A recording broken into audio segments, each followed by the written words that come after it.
महाराष्ट्र के मुख्यमंत्री एकनाथ शिंदे ने आज राज्यपाल सीपी राधाकृष्णन से मुलाकात कर उन्हें अपना इस्तीफा सौंप दिया।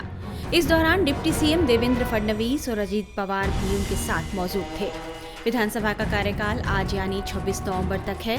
चूंकि ये अभी तय नहीं है कि राज्य का मुख्यमंत्री कौन होगा और मुख्यमंत्री के शपथ की तारीख भी तय नहीं है, इसलिए तब तक शिंदे ही कार्यवाहक सीएम के तौर पर काम करेंगे। मीडिया रिपोर्ट्स में कहा जा रहा है कि बीजेपी हाईकमान की ओर से नए मुख्यमंत्री के लिए देवेंद्र फडणवीस का नाम लगभग फाइनल हो चुका है। जल्द ही उनके नाम की आधिकारिक घोषणा हो सकती है। 23 नवंबर को चुनावी नतीजे आने के बाद से ही यह कहा जा रहा है कि महाराष्ट्र के सीएम की कुर्सी डिप्टी सीएम देवेंद्र फडणवीस को मिलने जा रही है। महाराष्ट्र में बीजेपी को अब तक की सबसे बड़ी जीत मिली है और इसका श्रेय देवेंद्र फडणवीस को भी दिया जा रहा है। बीजेपी को महाराष्ट्र चुनाव में अकेले अपने दम पर 132 सीटें मिली हैं। एकनाथ शिंदे की पार्टी शिवसेना को 57 और अजीत पवार की एनसीपी को 41 सीटें मिली हैं। इस वजह से मुख्यमंत्री पद के लिए देवेंद्र फडणवीस का दावा इस पर सबसे मजबूत माना जा रहा है। मीडिया रिपोर्ट्स में कहा जा रहा है कि फडणवीस के सीएम बनाने के साथ ही राज्य में नई सरकार का फॉर्मूला भी तय हुआ है। नई सरकार में पहले ही की तरह 2 डिप्टी सीएम हो सकते हैं और एनसीपी की ओर से अजीत पवार फिर से डिप्टी सीएम की भूमिका में आ सकते हैं। वहीं यह बताया जा रहा है कि इस बार शिवसेना की ओर से शिंदे सरकार में शामिल नहीं होंगे, बल्कि हो सकता है कि वे किसी नए विधायक का नाम आगे कर दें। हालांकि बताया यह भी जा रहा है कि मुख्यमंत्री का नाम फाइनल करने को लेकर पेच फंसा हुआ है और यह पेच शिंदे गुट की तरफ से है, क्योंकि शिवसेना से एकनाथ शिंदे के समर्थक उन्हें सीएम बनाने का दावा ठोक रहे हैं। केंद्रीय मंत्री और रिपब्लिकन पार्टी ऑफ इंडिया के अध्यक्ष रामदास आठवले ने तो इसे लेकर एक बड़ा खुलासा करते हुए कहा है कि मुख्यमंत्री पद को लेकर गतिरोध बना हुआ है और शिंदे नाराज हैं। मुझे लगता है कि महाराष्ट्र में महायुति को बहुत बड़ी सफलता मिली है और उसमें एकनाथ शिंदे, देवेंद्र फडणवीस और अजीत पवार जी का योगदान तो ही है, लेकिन माननीय नरेंद्र मोदी साहब ने, अमित शाह साहब ने, जेपी नड्डा साहब ने बहुत सारी सभाएं ली और इसीलिए मतलब विकास के मुद्दे पर हम ये चुनाव लड़े थे, इसीलिए हमको बड़ी सफलता मिली है। लेकिन अभी डेडलॉक जो है अभी मतलब खड़ा हुआ है। एकनाथ शिंदे साहब को जब मैसेज गया कि बीजेपी का हाई कमांड ने देवेंद्र फडणवीस जी को मुख्यमंत्री बनाने का तय किया है, तो माननीय एकनाथ शिंदे साहब नाराज हो गए हैं, तो उनका नाराज होना हम समझ सकते हैं। लेकिन बीजेपी की इतनी सीटें आई, 132 सीटें बीजेपी की आई है और इसीलिए मुझे लगता है कि इसमें मार्ग निकालना चाहिए और देवेंद्र फडणवीस जी को मुख्यमंत्री बनाकर एक तो एकनाथ शिंदे साहब डिप्टी सीएम भी बन सकते हैं, या अगर उनको डिप्टी सीएम बनना उनके लिए थोड़ा ठीक नहीं होगा तो केंद्र में वो कैबिनेट मंत्री के रूप में मोदी साहब के मंत्रिमंडल में आ सकते हैं।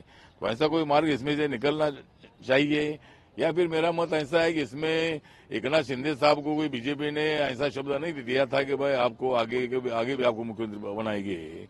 इसीलिए मुझे लगता है कि इसमें मार्ग निकालने के लिए तीनों नेताओं ने एक साथ बैठना चाहिए और माननीय नरेंद्र मोदी साहब, अमित शाह साहब इसमें थोड़ा इंटरफेयर करके इसमें से मार्ग निकालने की आवश्यकता है।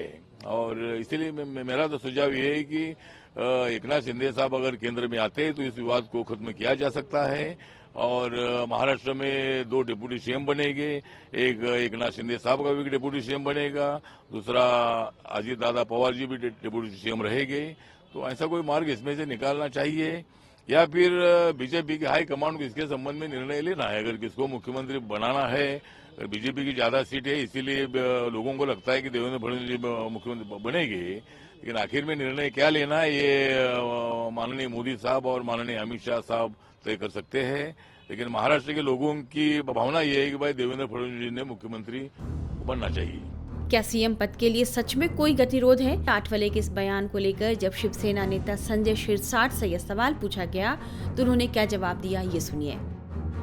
कोई महायुति में विवाद नहीं है, सिर्फ इतना है कि हर पार्टी का कार्यकर्ता, भले वो शिवसेना का रहो, बीजेपी का रहो या एनसीपी का रहो, वो ऐसे लोग चाहते हैं कि अपना पार्टी का मुख्यमंत्री बने।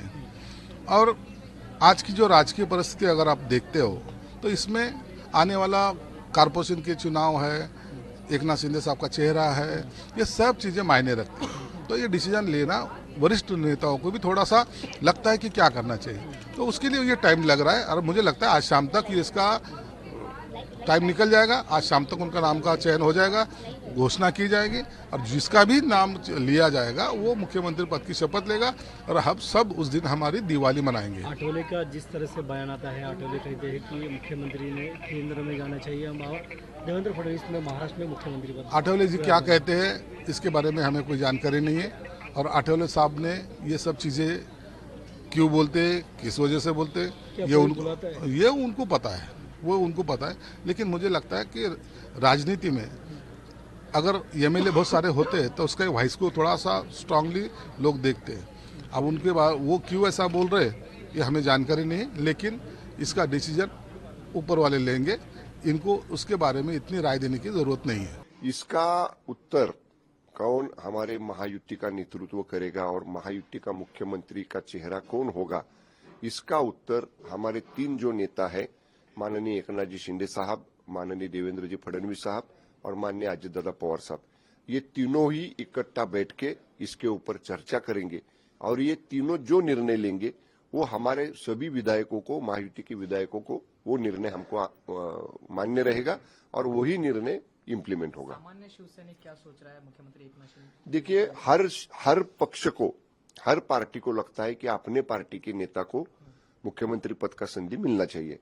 एक शिवसैनिक होने की वजह से अगर आप मुझे पूछेंगे तो हम कहेंगे कि हमारे पार्टी के जो मुख्य नेता है, जिनके नेतृत्व में हम लोग ने चुनाव लड़ा है, शिंदे साहब को ये बार संधि मिलनी चाहिए। वैसे भाजपा का अगर कहते हैं तो भाजपा के नेताओं ने भी कहा है कि भाजपा के जो नेता, महाराष्ट्र के वरिष्ठ नेता है माननीय फडणवीस साहब को संधि मिलनी चाहिए। ये सभी पार्टी अपने अपने नेता को ये पद मिले इसलिए बात करते हैं, लेकिन ये तीनों जो नेता हमारे हैं वो बैठेंगे, आपस में चर्चा करेंगे और वो चर्चा करने के बाद इसके ऊपर सोल्यूशन निकलेगा। वहीं 25 नवंबर को शिंदे कैंप के नेता ने कहा कि एकनाथ शिंदे ही मुख्यमंत्री बने रहें। इसके लिए बिहार में नीतीश सरकार का भी उदाहरण दिया गया। को महायुति के लीडर और मुख्यमंत्री एकनाथ शिंदे साहब होना चाहिए। हमें और हमारे कार्यकर्ताओं को लग रहा है क्योंकि हमारे पार्टी के वो नेता है। जिस तरह से भारतीय जनता पार्टी ने बिहार में संख्या पर देखा नहीं, लेकिन छोटी पार्टी है, उसको बड़ी करने के लिए नीतीश कुमार को सीएम पद दिलाया, वैसे ही एकनाथ शिंदे साहब को सीएम पद मिलेगा, ये हमें विश्वास है। आखिर ये निर्णय महायुति के नेतागण लेने वाले हैं, वरिष्ठ नेतागण लेने वाले हैं। ये चुनाव एकनाथ शिंदे साहब के नेतृत्व में, देवेंद्र फडणवीस, अजित दादा इनके नेतृत्व में और हमारे मंत्रीगण, कार्यकर्ता, पदाधिकारियों की मेहनत का नतीजा है। हरियाणा में जैसे सैनी इनके नेतृत्व में चुनाव लड़े और बाद में उनको सीएम पद दे दिया, वैसे ही एकनाथ शिंदे साहब को ये सीएम पद देना चाहिए। एक कार्यकर्ता करके मुझे लग रहा है। आखिर निर्णय महायुति के लीडर लोग लेने वाले हैं और संजय राउत जैसे लीडर जो आलोचना करते हैं भारतीय जनता पार्टी पे कि भारतीय जनता पार्टी अपना शब्द बदलती है, यूज एंड थ्रो करती है, उसको एक समर्पक उत्तर भारतीय जनता पार्टी देगी, ऐसा हमें विश्वास है।